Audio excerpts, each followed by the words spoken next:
இன்றைக்கி இந்த வீடியோவில் 27/12/2024 வெளிவந்த மலையில் நனைகிறேன் படம் எப்படி இருந்துச்சு அப்படின்னு தான் இந்த வீடியோவில் பார்க்க போகிறோம். வாங்க தொடர்ந்து பார்க்கலாம்.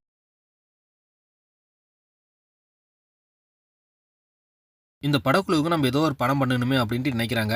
ஆனால் இந்த படம் எப்படி பண்ண போகிறாங்க அப்படின்னு அவங்களுக்கே ஐடியா இல்லை. அதனால் பழைய படத்தில் நிறைய படத்தை பார்த்துருப்பாங்க போல்.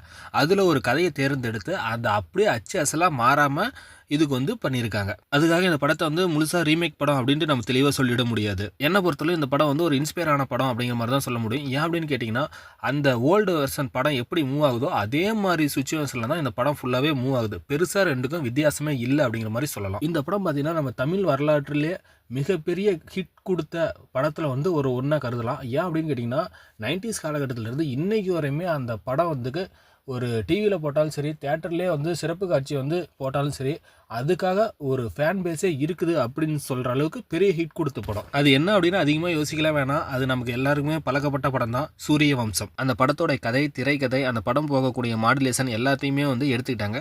அதை சில இடத்துல பட்டிட்டிங்கர் பார்த்து இந்த படமாக மேக் பண்ணியிருக்கிறாங்க. மற்றபடி இந்த படத்தில் எந்த வித புது கருத்துமே எதுவுமே இல்லை. அந்த படத்துலையும் இந்த படத்துலையும் பெருசாக என்ன வித்தியாசம் இருக்குது அப்படின்னு கேட்டிங்கன்னா, சூரிய வம்சம் இந்த படம் பார்த்திங்கன்னா அந்த வெளியான காலகட்டத்துக்கு ஏற்ப அந்த படத்தை எடுத்திருக்காங்க. இந்த படத்தில் இன்னை காலகட்டத்துக்கு எப்படி வாழ்க்கை போகுதோ அது மாதிரி எடுத்திருக்காங்க. சூரிய வம்சம் படம் பார்த்தீங்கன்னா நிஜத்தில் நடக்கிற மாதிரி காமிச்சிருப்பாங்க. ஆனால் இந்த படம் ஒரு கனவு நடக்கிற மாதிரி காமிச்சிருப்பாங்க. இதுதான் ரெண்டுக்கும் உள்ள பெரிய வித்தியாசமாக பார்க்க முடியுது. அந்த படத்தில் பார்த்தீங்கன்னா வில்லன் கேரக்டர் பெரிய தாக்கத்தை ஏற்படுத்தியிருக்கும். ஆனால் இந்த படத்தில் பார்த்தீங்கன்னா வில்லன் கேரக்டரே இல்லை அப்படிங்கிற மாதிரி தான் படமே மூவ் ஆகுது. அந்த படத்தை வச்சு தான் இன்ஸ்பயர் ஆகி இந்த படத்தை பண்ணியிருக்காங்க அப்படின்ட்டு ஒரு 2-3 காரணங்களால் நம்ம பார்க்கலாம். அந்த படத்துலையும் சரி, இந்த படத்துலையும் சரி, பெற்றவங்களை மீறி தான் லவ் பண்ணி கல்யாணம் பண்ணிக்கிறாங்க. 2 படத்துலையுமே பார்த்தீங்கன்னா ஃப்ரெண்ட்ஸ் அல்லது சொந்தக்காரங்க அப்படிங்கிற முறையில் தான் அவங்க தங்கறதுக்கு வீடு, சில பொருள்கள்லாம் கொடுத்து உதவுறாங்க. சூரிய வம்சத்தில் பொண்ணுடைய அவங்க அம்மா பார்த்தீங்கன்னா, நீ அவனை கல்யாணம் பண்ணிட்டு போயிட்டீங்கன்னா இருக்கிற 2 பிள்ளைங்களையும் நிலைமை நினைச்சு பாரு, அவங்களை எப்படி நான் நல்ல இடத்துல கட்டி கொடுப்பேன் அப்படிங்கிற மாதிரி சொல்லுவாங்க.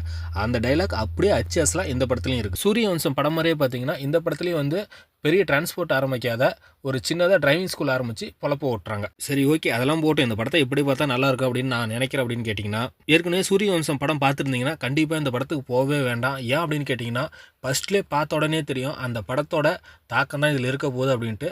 அந்த படத்தோட எஃபெக்ட் இந்த படத்தில் இல்லைங்கிறதுனால அது நமக்கு ரொம்ப போர் அடிக்கிற மாதிரி எனக்கு தோணுது. இந்த படமும் பார்த்தீங்கன்னா 100% ஃபேமிலியோட போய் பார்க்கறதுக்கு கொஞ்சம் கூட சலிச்சதே இல்லை அப்படிங்கிற மாதிரி சொல்லலாம். படத்தில் 2-3 பாட்டு இருக்குது. அந்த பாட்டு எதுவும் சொல்லிக்கிற அளவுக்கு இல்லை. மற்றவங்க ஆதரவு இல்லாத இன்னைய காலகட்டத்தில் புதுசாக லவ் பண்ணி கல்யாணம் பண்ணவங்க எப்படி வாழ முடியும் அப்படிங்கிற மாதிரி இந்த படம் இருக்குது. எதையும் பெருசாக எதிர்பார்க்காம வீக்கெண்டில் ஃபேமிலியோட ஒரு படம் பார்க்கணும் அப்படின்னா இந்த படம் ஒரு சாய்ஸாக இருக்கும் அப்படின்னு நான் நினைக்கிறேன். நன்றி, வணக்கம்.